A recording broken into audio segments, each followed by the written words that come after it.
Okay, so I've just popped up with some breaking news. I have not announced this live stream. It's 5 minutes to 5 here in the UK, and it's Wednesday, the 17th of May. And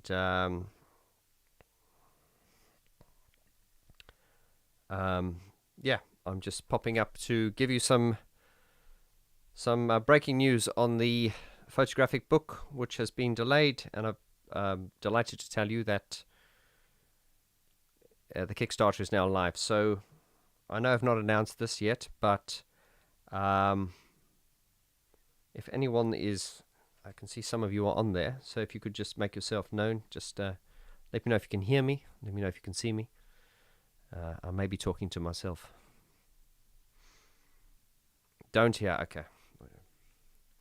Ba.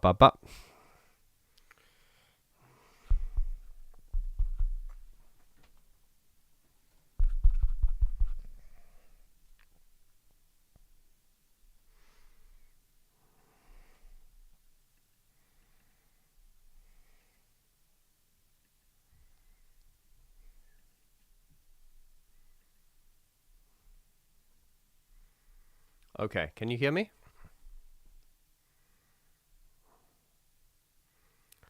Can you hear me? Can anyone hear me? Can you hear me?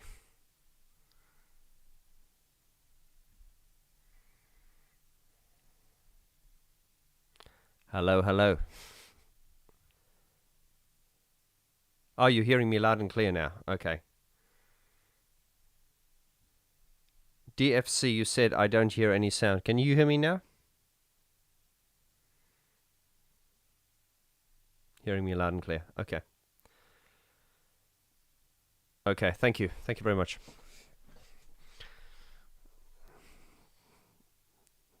I was waiting for the official confirmation from DFC. Thank you, DFC. Because this is just how things work. If everyone says they can hear you, but if one person says they can't hear you, then you're always concerned about, can people really hear me? Okay, great. So I assume you can all hear me. Okay, so hello to you wherever you may be in the world. I have not announced this live stream. I've just popped up just to let you know that the Brian Griffin Depeche Mode photographic book, the Kickstarter, has now gone live. You can find the link below this video. If you can't find the link, simply go to Kickstarter.com and type in Brian Griffin Mode, and you will find the Kickstarter there. So apologies on behalf of Brian and I once again for the delay.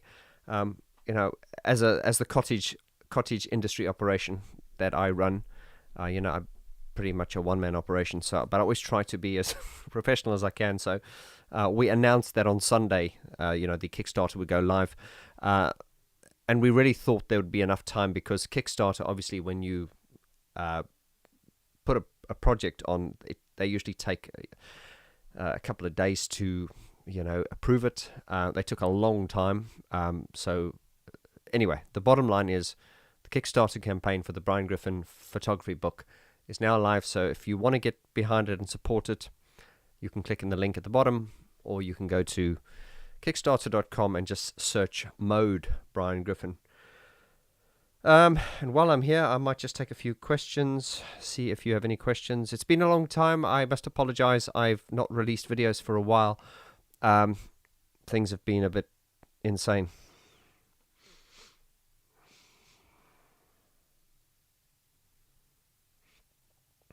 Hello, Darren. Nice to see you. I remember you. I think you were subscriber number 50 or something like that, Darren, back in the good old days. Okay, so I guess once we're finished this live stream, the video will remain on YouTube. So I'm just going to update you as to what's happening. And to those of you watching here, let me know if you think this is a good idea or not. I was thinking possibly every Wednesday to have a live stream, so that, so we can get into the idea of having a live stream every Wednesday. And then I want to call the live stream just like VG News, and then we just... every Wednesday we have a live stream, and I tell you what's happening, what I'm up to, what's happening in the channel, what's happening in the community.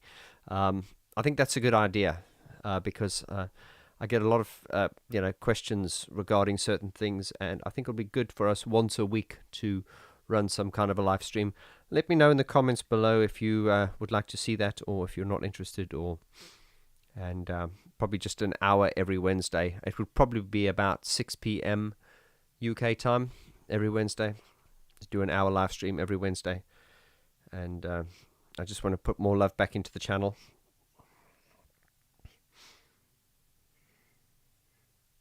Secret Symphony says, what were the Mesh gigs like? Did you do a good job?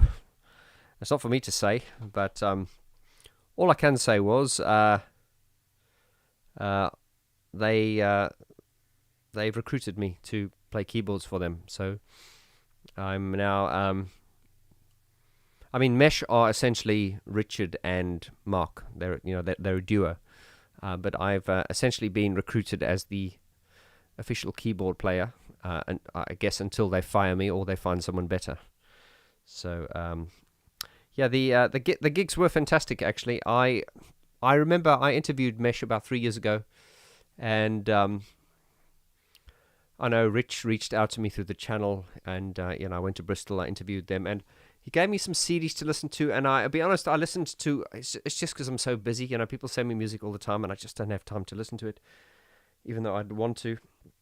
But I listened to some of Mesh's music, and I liked it. But it wasn't until they asked me to do the shows in Germany that I was forced to learn the songs. And I actually put up a post on my Facebook page the other day, and it was quite a bold statement. And I just said, I think I've found my new favorite band. And and I'm not just saying that because I'm playing in the band. You guys know how honest I am. I'm just very direct, and when I say something, I mean it. I just was delving into their back catalogue, and I just thought, bloody hell, their songs are really, really, really good.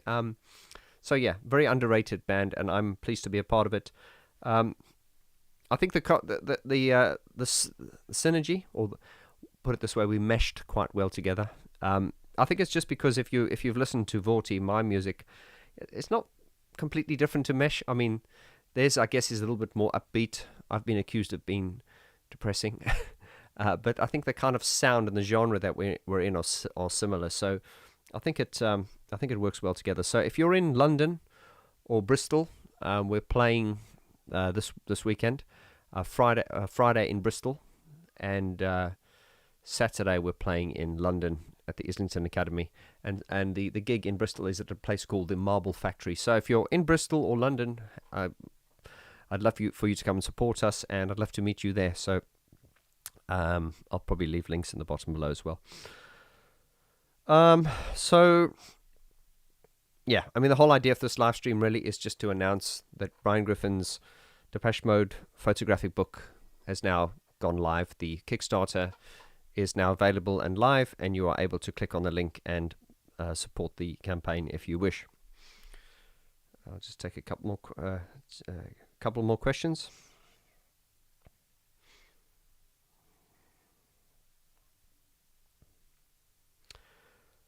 Darren says it sounds like a great idea. Thanks, Darren.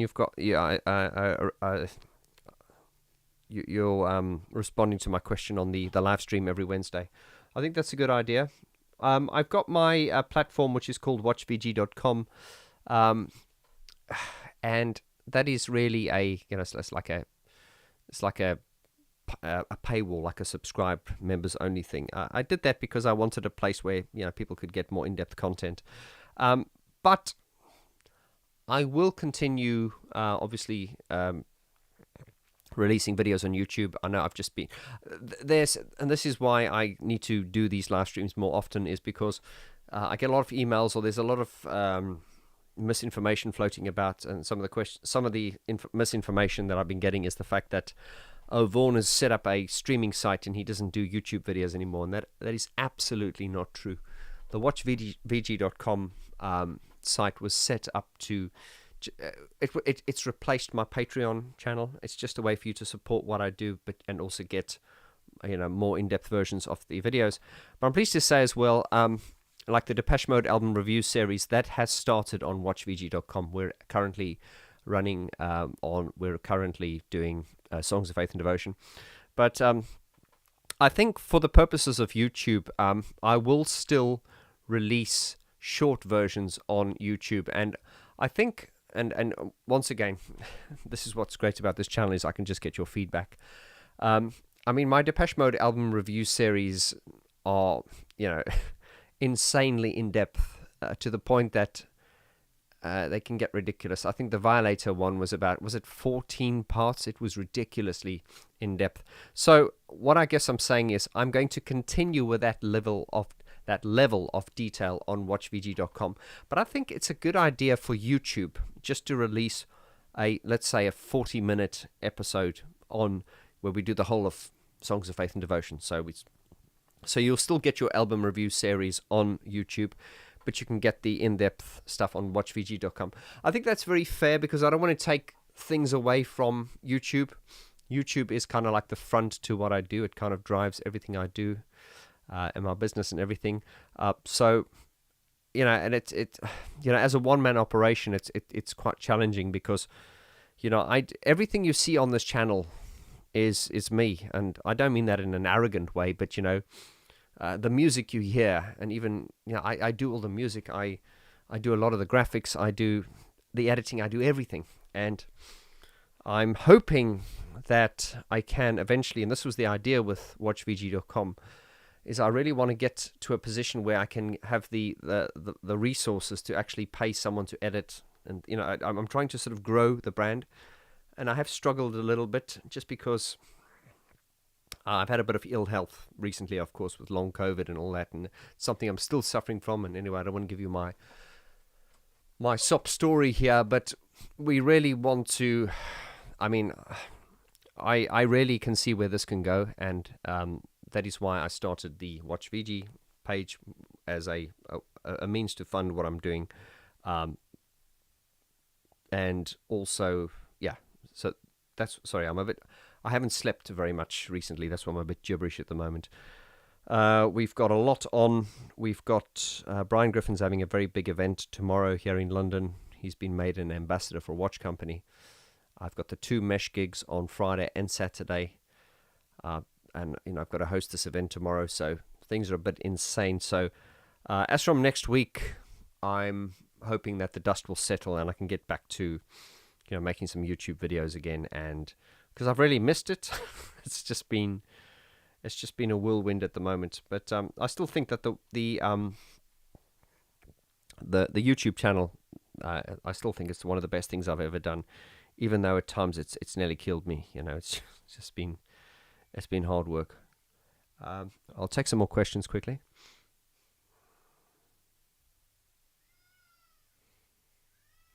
Why the Navy video on People Are People? Oh, I don't know. Secret Symphony.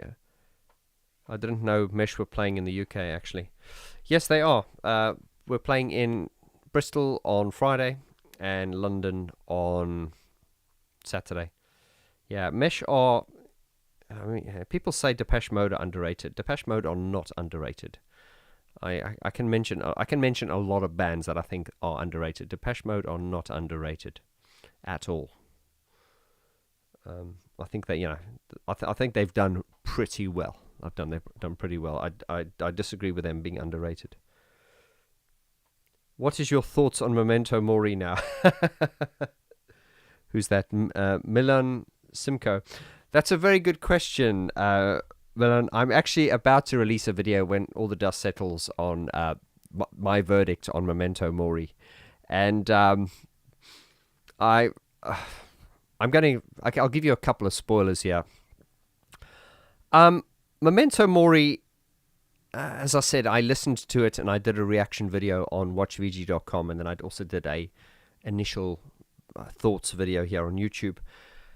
And I said that I was a bit nervous before I heard it because I was not really impressed with their last few albums. Certainly hated the last album. I thought it was awful. Well, it wasn't awful. It was just disappointing. Spirit was just disappointing. So I was a bit nervous for this one. And then I remember saying, I hope when they release a new album, I just hope they do something a little bit more, back to basics, focus more on the songwriting rather than the production. And I was happy when I heard Ghosts Again. I thought I thought it was great. I thought it was a bit lightweight though. I thought it could be. I like the tune and the melody and everything, but I just thought it needed a bit more, you know. But then again, that's me. That's because for the last, because I've been, I've just done my album Dark Society in 1984, and whereas I'm not trying to compare myself to Depeche Mode, I really am not. I'm just saying I had my production ears on, and I'm used to like a really hard, gritty, brittle, like a really crunchy kind of sound. And when I heard this, it sounded a bit pretty. I was like, oh, okay, it's nice. It's a bit soft, but it's personal opinion. It wasn't bad. I thought it was certainly the first Depeche Mode song I'd heard in a long time that I thought, oh, this is actually it's quite nice. And it wasn't when I heard Ghost Again the first time, I thought, well, this is nice. It's not trying to be weird or contrived. It's just a nice song. And then I heard My Cosmos Is Mine. And I went, okay, that's a little bit off the wall, but yeah, I'll give it to you. And then just listening through to the whole album, I did enjoy it. It was like a breath of fresh air, and I thought, okay, well, thank God, we've moved away from Spirit, and it's kind of moved away from the last three albums where they were all kind of a little bit samey. But and I'll go into more detail on my video. I still, and I said this at the time, I think Memento Mori is a good album. I don't think it's a brilliant album. I don't think it's outstanding. I think it's only because the previous albums were so disappointing that this one just sounded really great. But I mean, if you compare it to the actual, if you run through the whole Depeche Mode catalog, then, I mean, some people have actually said, they think this is the best Depeche Mode album ever. And I'm like, no, it's not. It's definitely not the best Depeche Mode album ever. And I can see why people said that, because it's a little bit like if you're in the desert and you're, I'll put it this way, if I always use metaphors. Imagine if you were starved, someone starved you and you hadn't eaten for 40 days, and then they put a bowl of Brussels sprouts in front of you. Brussels sprouts are not really nice, but you'd eat them and you'd go, oh my God, these are delicious. I think it's a little bit like that. Okay, I'm not trying to say Memento Mori's like a bowl of Brussels sprouts. All I'm saying is I think the Depeche Mode fans were so starved for Depeche Mode content that when they heard something like, oh my God, this is wonderful, and whereas I think it's better than the last three, I don't think it's certainly not it's certainly not on the level of some of their best albums. But I'll put it to you this way: if Depeche Mode stopped now, if they were to stop now, I'd be happy. I'd go, okay, good. At least you've left us with a decent album. If they had ended after Spirit, it would have been like disappointing. But yeah, the Memento Mori it's a good album. I don't think it's brilliant, but I think it's good. Right, I'll take a few more questions here.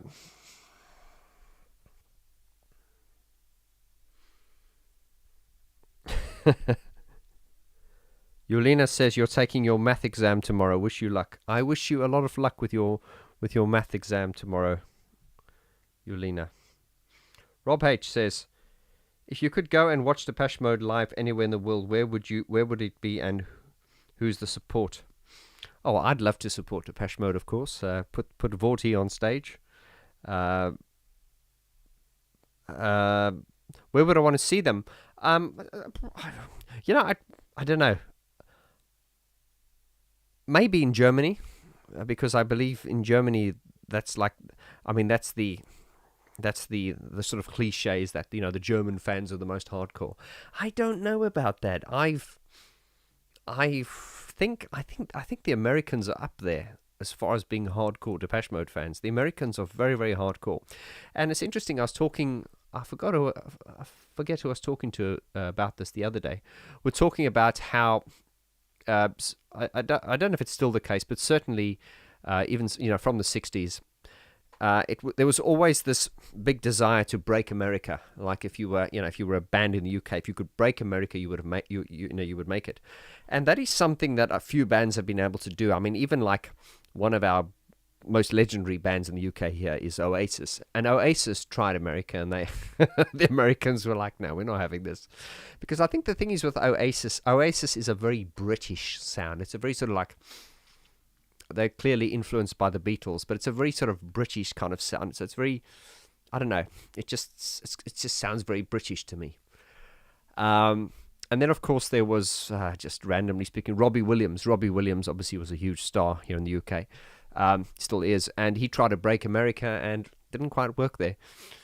Now, Depeche Mode, when they went to America in the early 80s and stuff, as they said in the 101 documentary, they were struggling with radio play and everything. And then they said when they went back in 1988, things had changed so much. And I mean, that really is all well documented on the 101, the D.A. Pennebaker 101 documentary.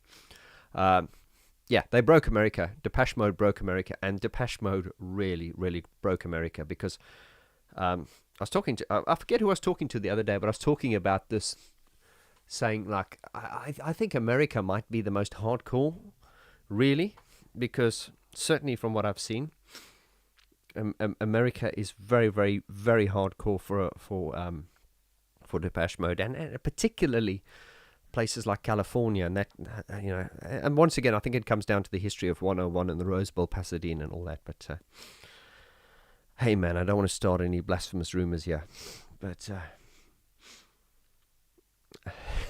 it's funny. I can never start a live stream and not go on a Depeche Mode tangent, because that's what everyone wants me to talk about all the time. And okay, Nitzer Ebb, yeah, Nitzer Ebb for support would be the great. You're saying for. Yeah, Nitzer Ebb were playing on the same stage that I played with Mesh in Germany at the end of April. So I was very honored to be, on stage with Nitzer Ebb. I can say that. I can, put that on my CV, I can tick that off on my bucket list. So I was very honored. Retta says, yes, Southern California will always be hardcore Depeche Mode fans. Ah, that's interesting. You say Southern California. Okay. I'm not too familiar with the geography of America. I've never been to America. And in fact, when I went to Germany the first time now with my Mesh tour, I'd never been to Germany before. It's the first time. And everything they say about Germany is true. It's efficient. It's just like, and the venues were amazing, and we were treated like kings. So the rumors are true. Amy F says, do you have DM songs written out, like musical notation? I can't play by ear. I'm especially looking for Blue Dress. Amy F. Okay. Now I don't read music. I can't read music. I tried learning it once, and I understand it now. If someone taught me once, I went, okay, now I understand it. But by the time I learned to read music, I'd already taught myself, so it's kind of like I just can't do it. So I play by ear.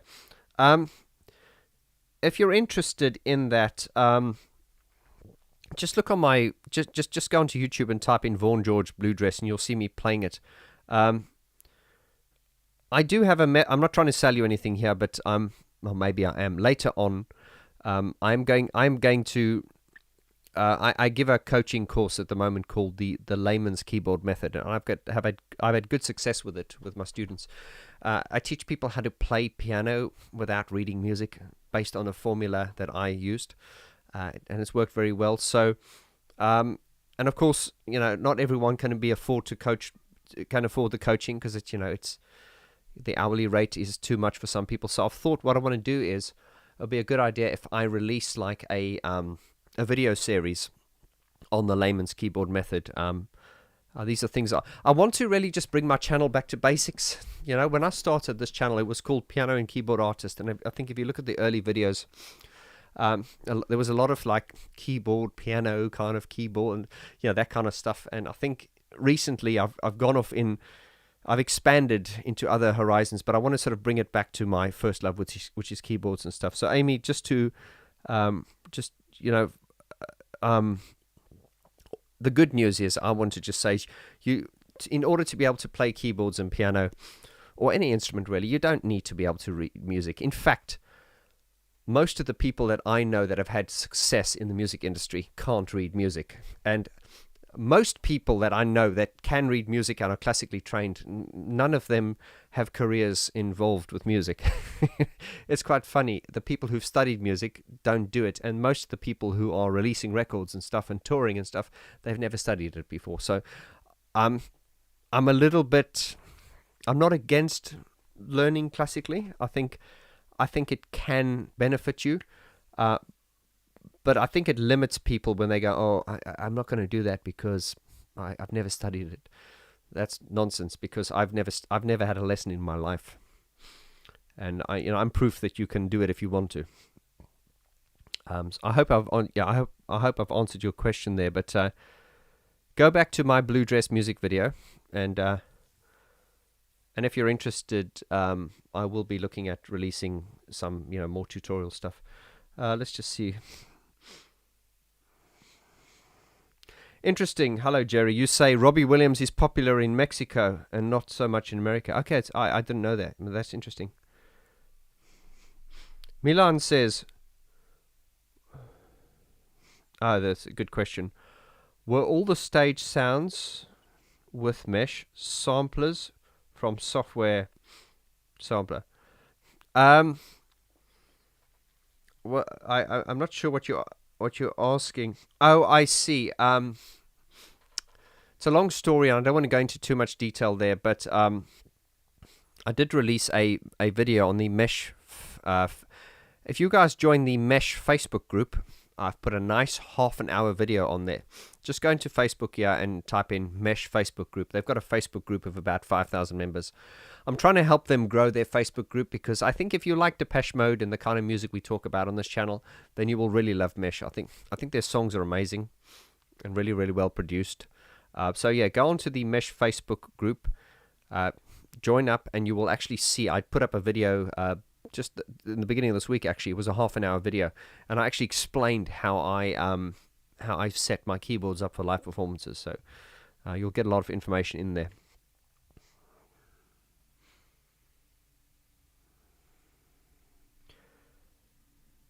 Die Auswanderer Doku. I think that's German. Excuse me. I'm trying to impress you, but I can't speak German. You say you have to make a decision. You want to convince a friend how great Depeche Mode is. Are you going to a Depeche Mode or a Forced to Mode concert with him? That's a very, very good question. I think I did say that. I mean, I've interviewed the guys from Forced to Mode a few times, and really lovely, humble guys. But I did say to them that they actually sound more like Depeche Mode than Depeche Mode do. They just.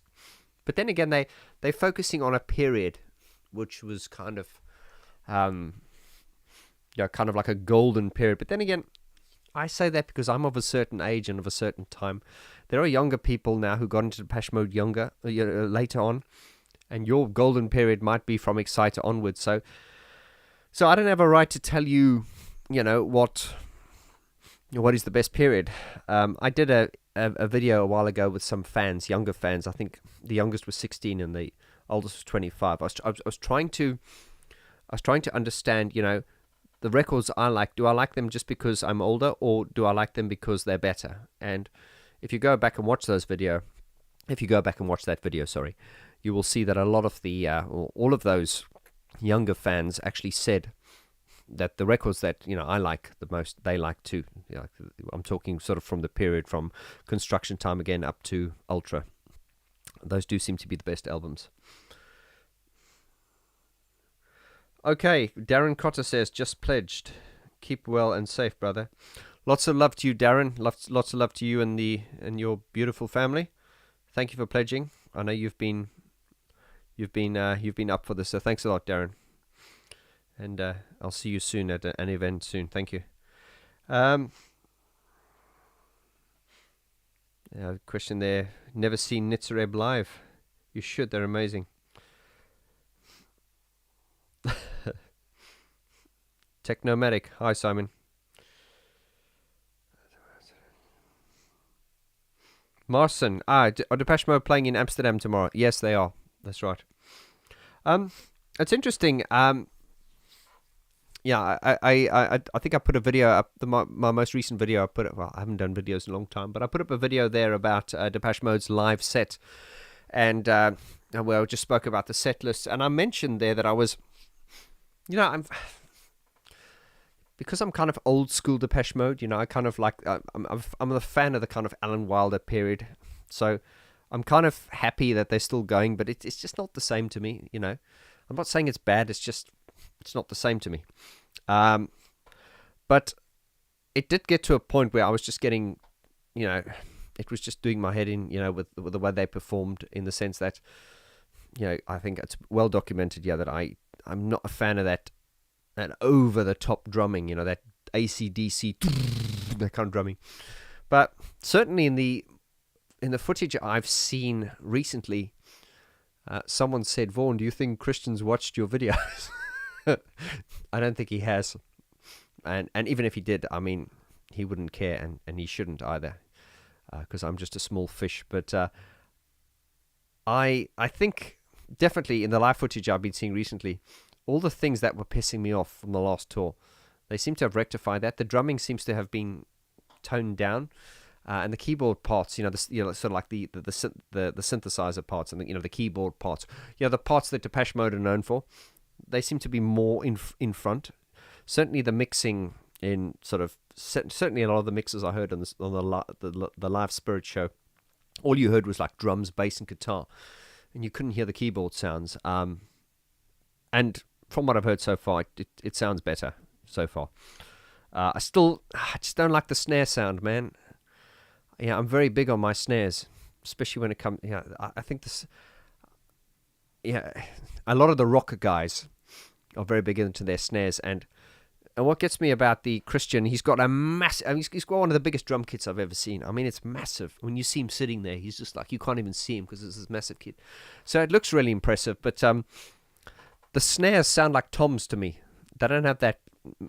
And once again, it's a thing of taste. For me, a snare's got to have like a metallic kind of clang to it. I give you examples. OMD, check out their drummer, great snare sound. Even Mesh, check out the drummer Sean, who we call Drum Maniac. Great snare sound. And of course Alan Wilder, when he played on the Devotional tour, the snare sound was great. And I just think now, I don't know, it just, once again, it's taste. I just don't like the snare sound. Anyway, I'm getting too geeky now. But the performances are generally better these days, and I think Martin and Dave's vocals are sounding very, very good. Definitely better than the last tour.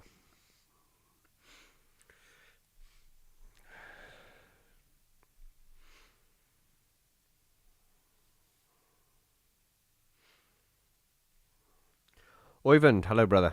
He's saying a lot of great artists and songwriters do perfectly without being able to read music. I mean, because, most of you here are Depeche Mode fans. We use the example as well. Martin Gore was self-taught. Alan Wilder was classically trained. And the synergy of those two together, working together, was amazing. If you take them apart, Recoil has not had the success that Depeche Mode has had. Depeche Mode has still got the success, but I don't think the songs are as well executed anymore. Whereas I think he still writes good songs. I don't think they are presented and executed as well as they used to be. The point I'm trying to make there is that Martin writes songs completely on intuition and feel. And Alan, although he's classically trained, he himself said that he struggled with writing lyrics and stuff, and he doesn't see himself as a songwriter. Alan's forte was to take something that's already written as far as the structure is concerned and then put sound to it. That's his thing.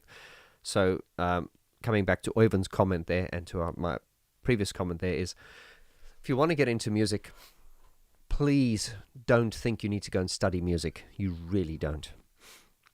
There are shortcuts. When I say there are shortcuts, there's no...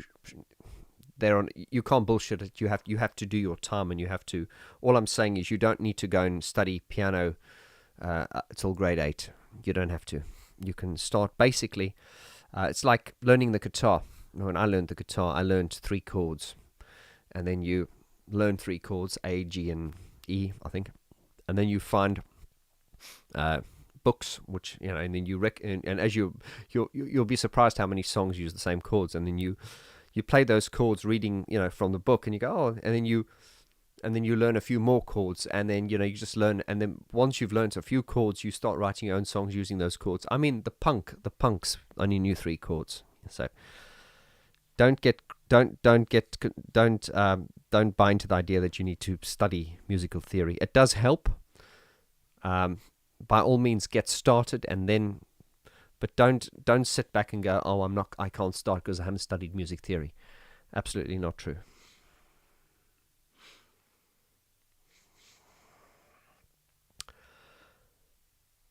Duwintrex, is that how we say it? You said, I tried Mesh out after you mentioned them.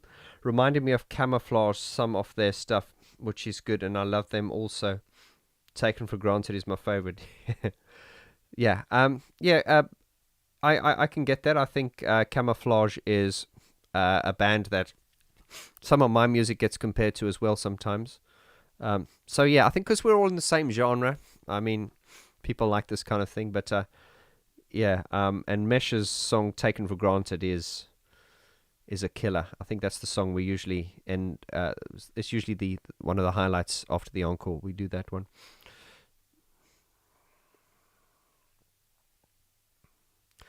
Jerry says, wanted to see Depeche Mode here in Detroit, with the cheapest tickets being over $100. Yeah, this is the problem, You get too big, and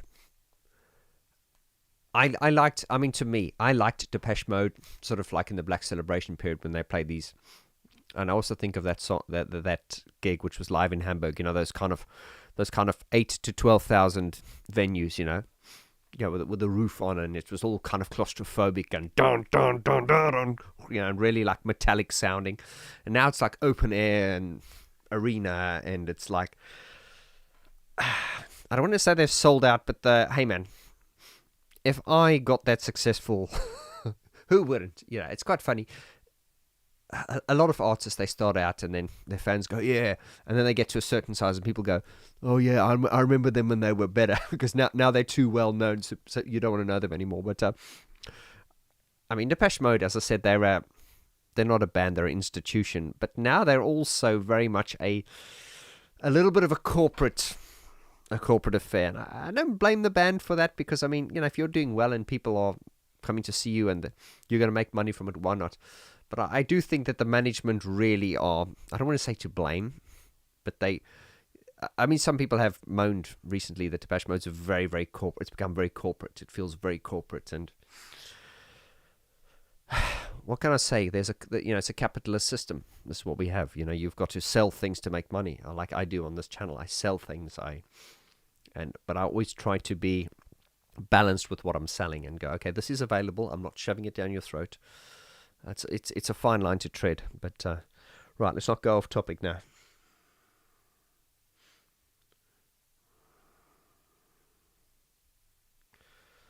Amy F says, I'm a few minutes behind, but American here, and I'm a massive Oasis fan. But yeah, they did not do as well here as other British bands do. Yeah, I don't know. I don't like their personas. I mean, Noel's okay, but that what I fucking like, what you fucking like. No one's impressed by it. I mean, I just don't like that dickhead kind of persona. So I don't think that was the reason they didn't break America. I think the reason Oasis never broke America is because it's a very, very British rock and roll British sound, and it's not an international sound, I don't think.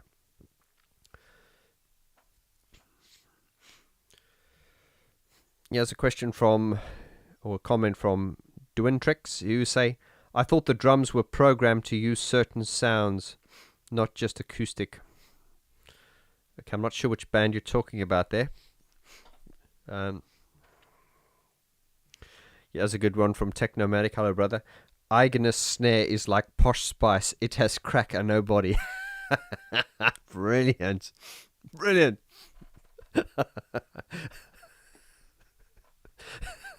It's brilliant. It has crack and no body. Oh. Okay, you heard it, Jeff, first. Technomatic coined that, so I can't steal it. But that is good. Jerry says, not to change the subject, Vaughn. What do you think of Spandau Ballet? Ever talked about them? Never talked about them on your show. True! I haven't talked about That's true! I'm not really a fan. I mean, once again, when I say I'm not a fan of something, that sometimes I say I'm not a fan of something and people go, oh, you're saying it's shit. I'm like, no. I mean, there are great artists like Beyonce. I'm not a fan. Adele. I'm not a fan. Ed Sheeran. Not a fan. Do I recognize them as great artists? Yes. They are very good at what they do and they're very talented. But no, I'm not a fan. Spandau Ballet. I tell you what. Spandau Ballet's song "Through the Barricades." I say I'm not a fan, but that song, wow.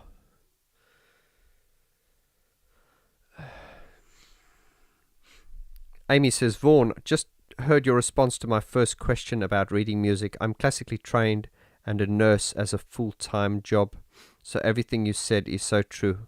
I'll check back to your online course. That's great, Amy. If you could just send me an email at info@vorti.com and just tell me exactly what it is, because I'm going to put together a digital course, and I just want to, although I do teach people, I just want to sort of know exactly what you want to learn, and I can take all this feedback online and just help produce.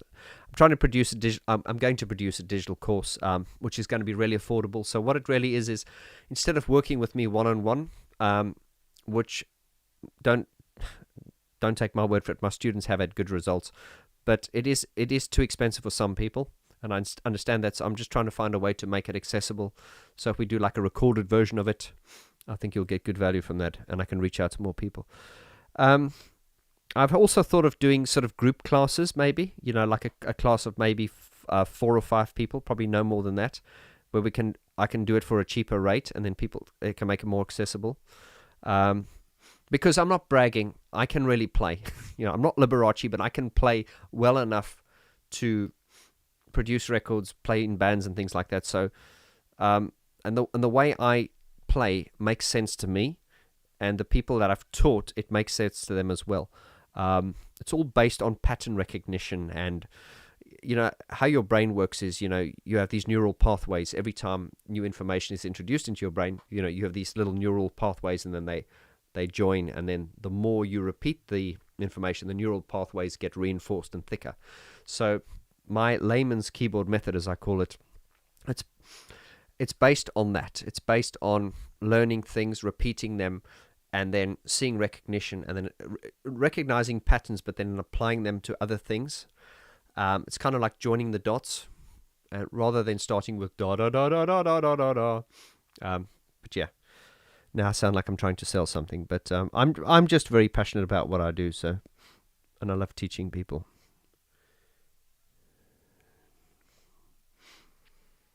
Kev says hi. Hi, Kev. Jerry says, I like gold. You are gold, gold. Oh. Hey, Spandau Ballet, great songs. I mean, I'm not knocking it. Synchros, hello, Lloyd. He says, I agree, Noel is very pleasant. He comes across as eloquent in interviews. Also, he has very diverse taste in music. Yeah, I mean, Noel is... We're talking about Oasis now. Noel's the brains. I tell you what's funny. I think also, but the thing is with Liam, right? Liam and Noel. I don't want to talk about Oasis because I'm not really a fan. But here goes. The whole Liam and Noel, the whole sort of like hatred between those two, I think it's completely fabricated because they're brothers. They got to love each other, although they can't stand each other. But I think it's funny. Look, man, they're playing a role. It's a persona. And, it's funny. One of the funniest things are go onto Twitter and type in Liam Gallagher. I think he's got like 3.5 million followers, but he follows 0.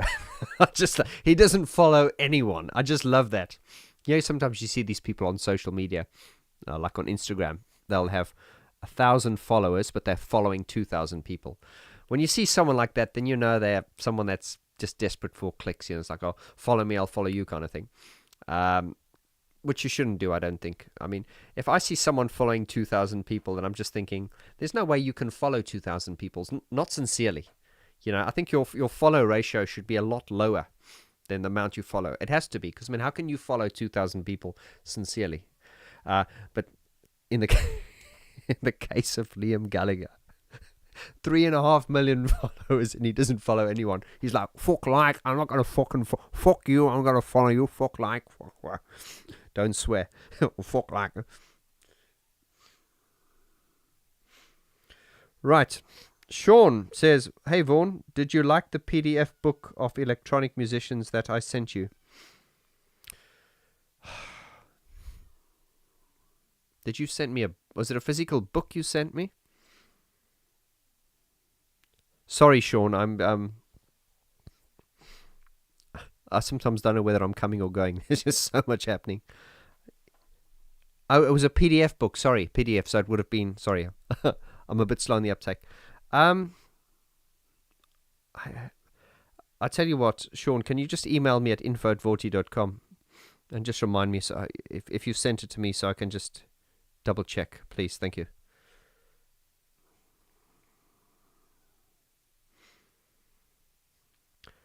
Jack, thank you very much. I'll send you the tenner. Jack says, I like Vaughn remixes and some of his own stuff. Thank you, Jack. I'll send you a tenner later.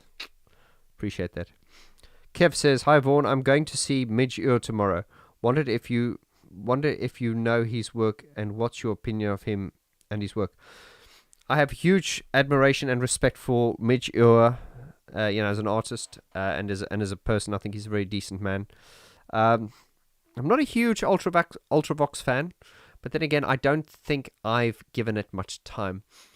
And you know something, it's very interesting, and I don't want to get too philosophical about this, but I want to make a video about it. And it's kind of like, it's like when let me just use an example here.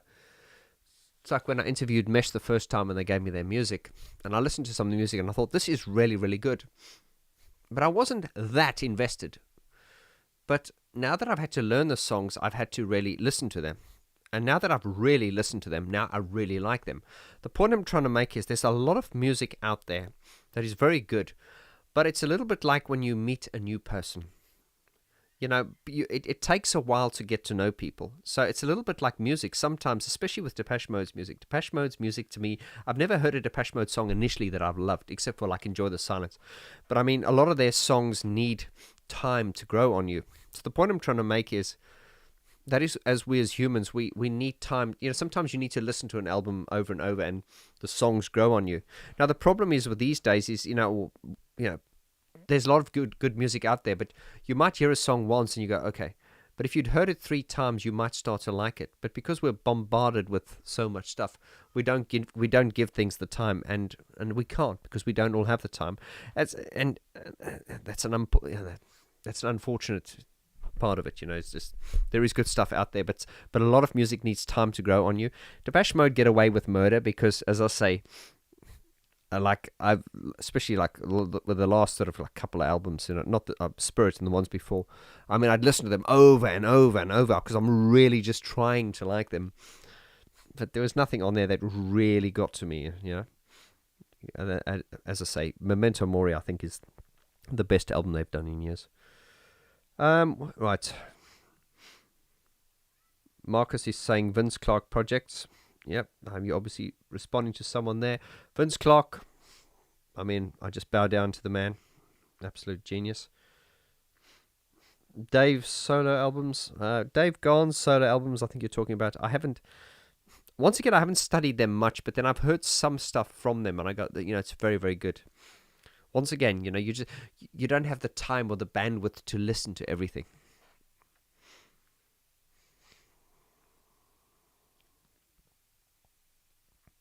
Stefan says, hello Vaughn, nice to catch up with you live. Hello Stefan, thank you brother. It's good to be here.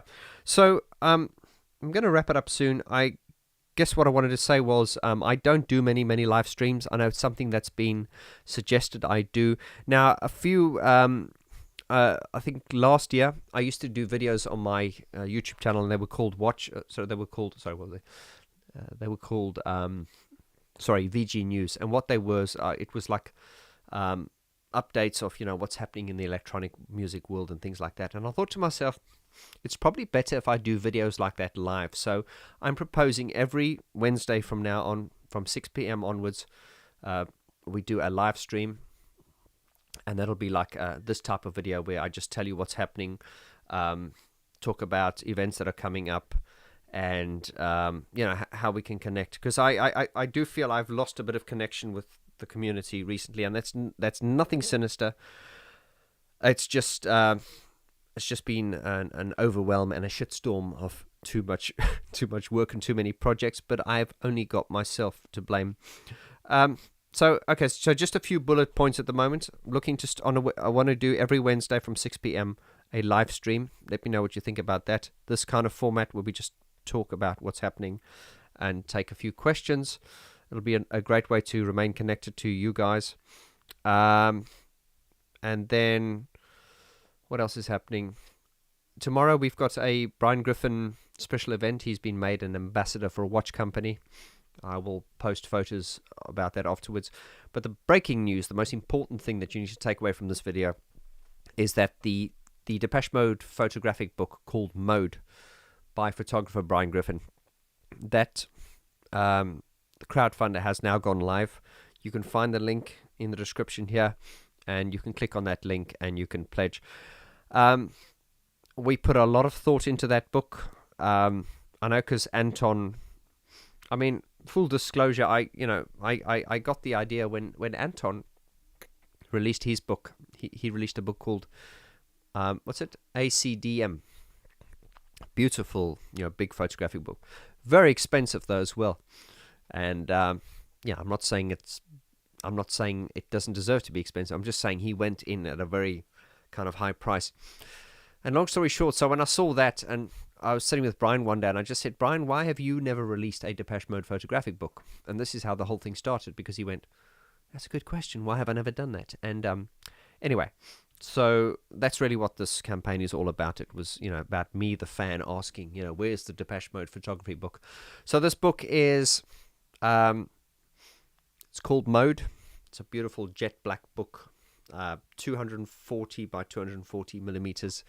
Or 24 centimeters by 24 centimeters, approximately 120 pages, and it's basically the full journey of photography of Brian Griffin from 81 to 86 with Depeche Mode, covering a lot of the album covers you've seen, but also introducing some transparencies and photos you've never seen before. And I had the privilege of sitting with Brian in his studio in the we pulled out the transparencies. I was like a kid, pulled out. I was like, oh my God, look at these, Brian.